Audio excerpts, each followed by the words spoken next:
বিয়ের প্রথম বছরেই এত বড় অর্জন। রাফসান কি লাকি জেফারের জন্য? জাস্ট বললাম কিন্তু দেখো আমি কিন্তু দেখি নাই ডেস্টিনি। ডেস্টিনি আমার মেইন অডিয়েন্স আমার ফ্যামিলি, ওরা হচ্ছে গিয়ে আমার সব দেখবে, সব ফিডব্যাক সবার আগে ক্রিটিকও তারা। ক্রিটিকও তারা, এবং সবকিছু আগে জানাবে। মানে দেয়ার লাইক আচ্ছা না, ফার্স্ট বেঞ্চে বসে থাকে একদম পুরো আমাকে চিয়ার করার জন্য। মানে একটা স্ট্রং সাপোর্ট সিস্টেম আই আছে। হ্যাভ আ স্ট্রং মানে সাপোর্ট সিস্টেম। আমার ওকে। আম্মু অনেক সাপোর্টিভ, আমার ভাই অনেক supportive.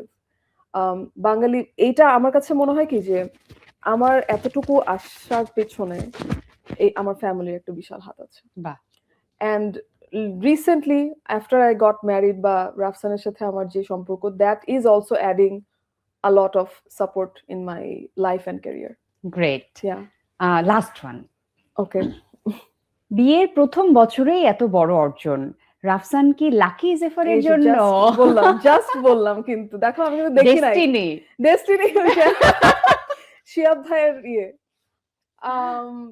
Well I think so. আমি মানে ইভেন আমাকে ভাইয়া বলছিল, কবির মানে বকুল ভাইয়া বলতেছিল যে কি এটা তো তোমার লাকি চার্ম। তো আমি বললাম যে I think you are right, কারণ আসলে এটা হয় কি when you have a supportive husband বা partner, it comes as you as মানে এটা তো একটা ব্লেসিং হিসেবেই ধরা যায়, তাই না?